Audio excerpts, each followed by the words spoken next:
Today we're covering a ton of great GameCube games, including Super Mario Sunshine, Metroid Prime, Super Smash Bros. Melee, Paper Mario: The Thousand Year Door, Resident Evil's remake, but we're going to kick things off with some exclusive trivia from one of the most beloved Cube titles, The Legend of Zelda: The Wind Waker.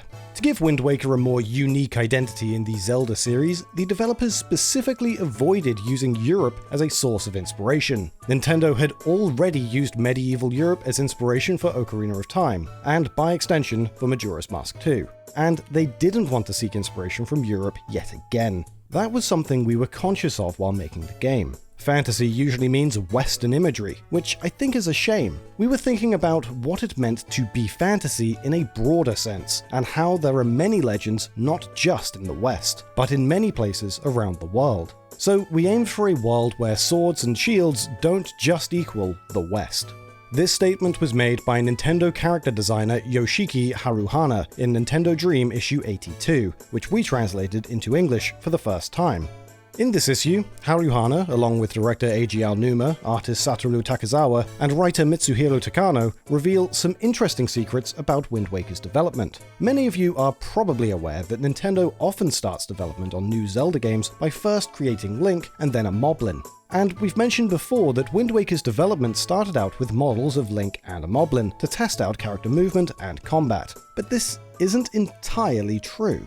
The team actually made an earlier test for Wind Waker where the player would assault a character based on Moji-Moji-kun, a Japanese character who wears a full spandex bodysuit. Satoru Takezawa elaborated, saying, "We used Moji-Moji-kun to run damage tests, and the head programmer had suggested having him wear glasses that fly off when he took damage. The action of the glasses flying off was really something. It made me want to send all kinds of things flying when I hit enemies."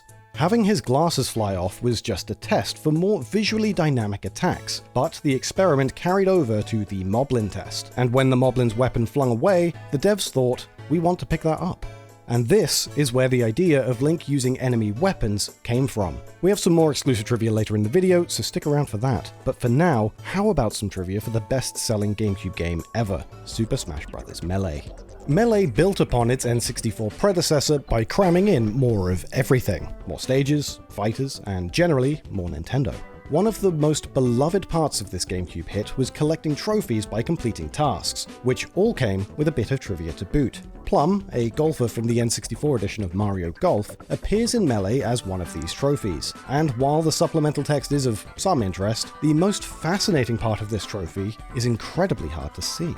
For an unknown reason, and we mean truly unknown, whenever Plum's trophy is displayed on screen, a pixel art depiction of a gun is loaded into the system's memory. This gun sprite only loads in this one specific instance, and at no point does it appear to be shown in the game with any actual context. One user over on Twitter, @ChiefNeef, performed a bit of sleuth work to get some answers. All we really knew is that it loaded while the model is on screen, so the logical conclusion is that the model itself uses this sprite. It does, but in an incredibly bizarre manner. The gun is simply used as a reflective texture on the character's golf club, though it is so incredibly stretched out of proportion that it's absolutely unrecognizable in-game. While we now know where the weapon is actually used in-game, the truth behind why remains unclear. Where does this sprite come from? Why did the team select it for a reflection texture? Some mysteries seem to lay unanswered, but who knows? Perhaps one of you recognizes this gun and knows where it comes from. You may remember that we made a video a while back about the fact that Mario Party predetermines a player's dice roll, meaning that huge parts of the game are more up to chance than skill. But Mario Party 4 specifically goes a step further in what one could deem as unfair mechanics in this regard, particularly when analyzing the game's Doors of Doom minigame. This minigame is, of course, luck-based, but by pulling together the calculations, it's fair to say that it also has some of the most ridiculously low probabilities of getting a high score in a Mario game. The chances of a player getting the highest possible score in this minigame is so slim that it could be deemed as less than 1 in 1 billion chance of ever happening. The premise of this game is fairly simple. The player must pick a door.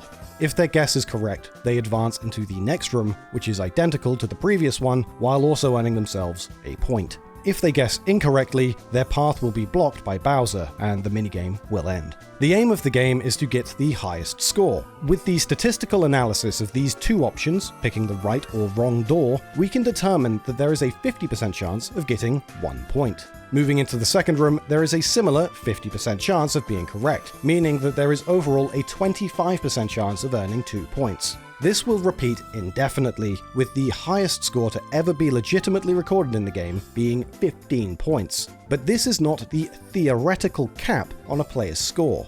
Through examination of the game's code, we can see that the best possible score to earn is 30 points in total, at which point Bowser is programmed to always appear behind the selected door, and the minigame forcibly comes to an end. By crunching these numbers, we can see that the chance of getting 30 points is 1 in 1,073,741,824, or as a percentage chance, when starting this minigame, there is a 0.0000009313227% chance that they will end the game with the highest possible score.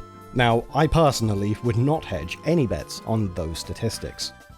The GameCube was pretty reputable for its variety of party games, platformers, and generally multiplayer-centric titles, but one genre it was certainly lacking in for much of its lifespan was RPGs. There were of course a few, but many of them didn't release until the system had been around for some time. This lack of RPG titles was actually the very reason Baten Kaitos, a Monolith Soft title, was created exclusively for the system. Producer Shinji Noguchi stated that they saw the lack of RPGs on the Cube and knew they could offer a true RPG for users while also establishing the game as a top franchise on the system.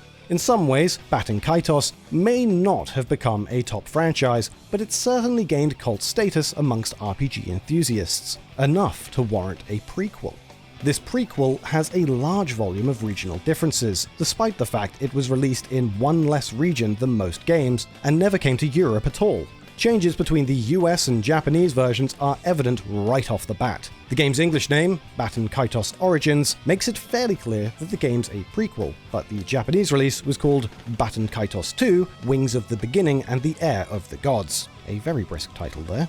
This Japanese release even gives players the option of playing the game as either a male or female protagonist, while the English release skips straight to the name entry screen, forcing the player to be male. Why this was done is unclear, but this removal of choice has some implications when it comes to the game's story. The character of Damon will always have the opposite gender of that which the player has selected, meaning that in the English game, Damon will always be a woman. Speaking of bizarre choices, Super Mario Sunshine actually has a detail that some players may have been witness to, but never actually noticed. In most Mario games, as should be expected, Mario and co. will take fall damage when they go tumbling from large heights. Sunshine is no exception to this, with Mario rarely going unscathed after falling great distances. That is, unless he is without his companion, the Flood. For some reason, when Mario has Flood attached, he will take damage when falling large distances, but when he's going solo, he can fall any distance just fine. Regional differences are always a fun thing to explore, but considering Mario's nationality, it looks like for Sunshine, Italians were given a bit of a raw deal. If Super Mario Sunshine is set to Italian in the game's European release, or the later Super Mario 3D All-Stars version, it's possible to execute a very simple softlock. During the Watermelon Festival, the 8th episode of Gelato Beach, reading the first sign that appears straight ahead will cause the game to open 2 dialogue boxes as opposed to just 1. The second box being an unintended empty box, which seems to have been added during translation. Sadly, this second box cannot be closed, meaning that the only escape is to reset. Signs seem to be a strange element of Sunshine, as even in the Japanese game, it's possible to unearth some oddities with them. The texture for signposts in the game's Japanese release make use of English placeholder text, which appears to have been taken from a dictionary, though with some portions of the text having been inexplicably removed. The unaltered text reads, "This isn't gonna hurt a bit, just a little stick. Ready? 1, 2, 3. There you go, all done." However, this Japanese signpost seems to read, "This isn't gonna, just a stick. Ready? 1, 2, 3. There you all do." Instead of this mess of a sentence, the English version simply replaced the texture with a series of swirly symbols.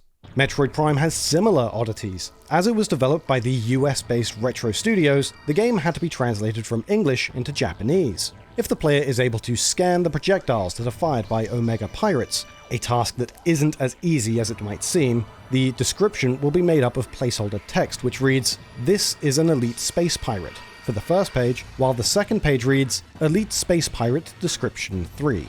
This is in both the English version and the later Japanese release, which introduced its own bizarre element with the text, having never been translated into Japanese. The untold stories from a game's development are where we can learn about the human struggle that comes with creating products we all enjoy. Metroid Prime is considered one of the Cube's best titles, but creating the game wasn't exactly a smooth ride. Late last year, Metroid Prime engineer Jack Matthews tweeted out a bizarre story from Prime's development that involved putting a GameCube in a freezer. Shortly after Prime shipped, Nintendo told Retro that a, quote, bad batch of Cube CPUs had shipped, and apparently Prime was the only game being impacted, with every animated object freaking out when the game was running on a bad CPU.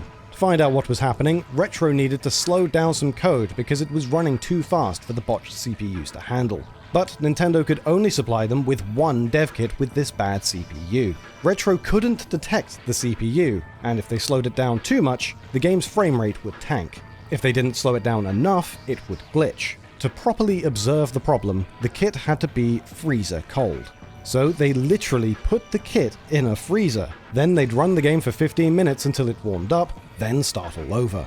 Staff were literally running between the break room freezer and the TV, loading save games as fast as possible to as many places as possible in 15 minutes. Then trying new code, then refreezing. They ultimately realized that the problem was with Prime's skinning, the part of the animation where the mesh of a model is attached to a rig in a way that lets the model bend and distort. Jack came up with a method of sending the skinning data that was a bit faster than in most other games, as it used the locked cache direct memory access to read in data, but also used the write gather pipeline to write it out rather than have everything go through the locked cache. However, Jack's speedy approach was hitting memory bandwidth limits on the write gather pipeline and stalling these botched CPUs, leading to errors in the animations. It's a bit technical, but basically they realized an optimization they'd made to speed up the game was causing Prime to crash on some botched systems because the part of the system that the optimization relied on was faulty.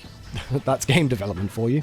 This next piece is about NASCAR, which a lot of people might find really boring normally, but this trivia is actually pretty interesting, so try to stay awake. In October of 2022, NASCAR driver Ross Chastain performed a daring act that was ludicrously dangerous, but also pretty awesome. He performed what was dubbed a wall ride trick during an official race, in which he slammed his car into the track's outer wall and continued to increase his speed. This meant that, to stay on course, he could simply ensure that he coasted along this wall at top speeds consistently without having to slow down for those pesky turns like a normal racer. This granted him a massive advance in the race's standings, rising from 10th place up to 5th, and thus enter into the next stage of the championship. Now, inspiration for moves like this can come from all sorts of places, but you might not expect something so daring, performed in an official race, to be the first time somebody has actually tried the move in the real world, after having only ever performed it as a child in a video game on the GameCube.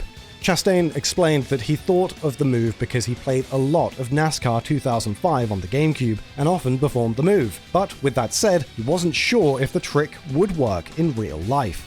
Despite the move having been widely applauded by fans for its creativity, Chastain stated that he'd never perform the move again because he still didn't really know how it worked in real life, and that the actual experience of performing it was, quote, not pleasant. Not much of a shocker there.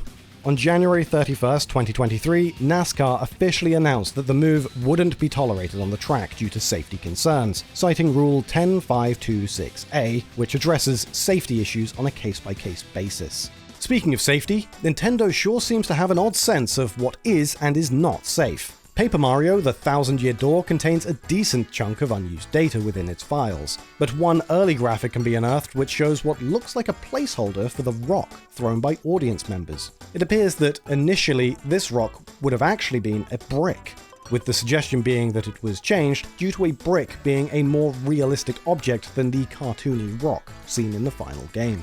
Maybe they thought kids would take to the streets bricking each other? Who knows. If you thought we were done with giving you hot math facts after the Mario Party 4 piece, guess again. Thousand Year Door has an area known as the Pit of 100 Trials, a challenging gauntlet made up of 100 floors, with 90 being populated by enemies with incremental strength as the player progresses, with every 10th floor providing players with a reward, save for the final floor, which houses the bonus boss, Bonetail. On rare occasions, however, the player may be faced with an entirely different encounter.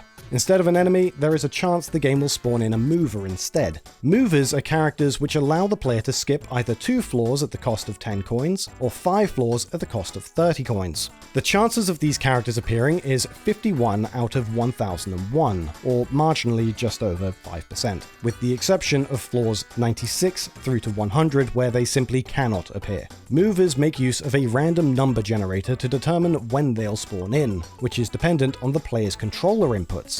Because of this fact, there is an infinitesimal chance that the player would be able to, by a matter of complete coincidence, perform the necessary inputs to cause a mover to spawn on almost every floor visited. This would necessitate that 21 movers are spawned in a row, and we can calculate the chances of this happening at random to a player. With 21 chances, each at a 51 in 1001 chance, it would be 51 in 1001 to the 21st power, so approximately, wait for it, 0.0000000000000000007% chance. Blimey. The GameCube ushered in an era where technological developments allowed dev teams to try and refresh old games with a modern lick of paint, and try to realize their original vision with more polish. Resident Evil's remake was one such title, garnering huge praise from fans of the original game, as well as introducing new elements. One character that was introduced, Lisa Trevor, was abducted along with her mother, Jessica, and became subject to experiments. While Lisa wound up becoming grossly deformed from having the virus injected into her, her mother, Jessica, was simply put to death. At one stage in the game, Lisa is reunited with her mother's remains, and jumps into a deep chasm while holding on to Jessica's skull. As it turns out, Welsh over on Twitter was able to track down the origins of the skull, and found that it was recycled from the Devil May Cry enemies, the Sargasso. The texture for these enemies, in turn, comes from the 3rd edition of a medical book titled Color Atlas of Anatomy, a photographic study of the human body.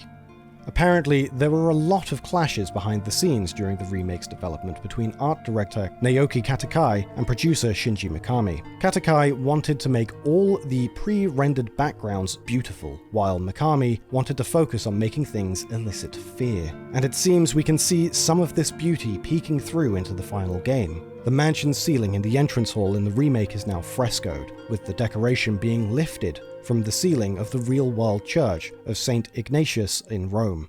Capcom wasn't the only big studio to support Nintendo during this time. A seemingly unlikely amount of support came from Sega, which takes us to some more exclusive GameCube trivia, so let's jump in. We translated an interview from Nintendo Dream issue 91 just for this video, where Sonic co-creator Yuji Naka divulges some details about the development of Billy Hatcher and the Giant Egg. Billy Hatcher started development with the extremely vague goal of creating an action game with, quote, a different kind of world and systems from Sonic.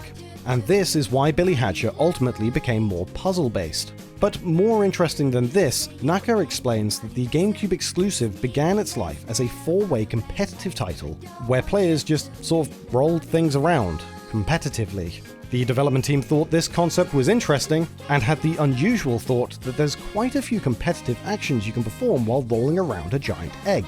Just as a quick aside, some sites once reported that Billy Hatcher was originally a fighting game, but this was actually a mistranslation. The game was only ever planned to be competitive in the same way as a party game, and not an actual fighting game.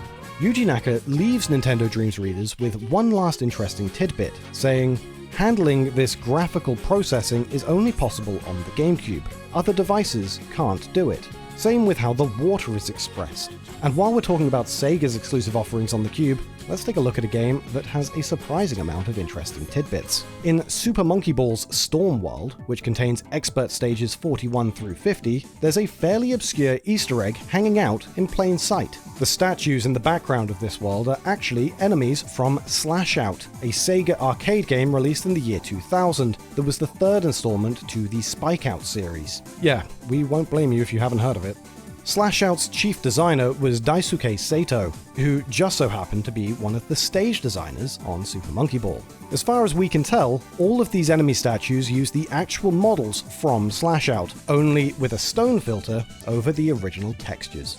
Did you also know that one secret in The Wind Waker wasn't discovered for almost 14 years? Or that another secret in Super Mario Sunshine wasn't discovered for almost 2 decades? For more GameCube facts, click or tap the video on screen. Thanks to PushDustIn for supplying us with Nintendo Dream issues 82 and 91, and to Jacob Newcomb for the translations. And thanks to you for watching.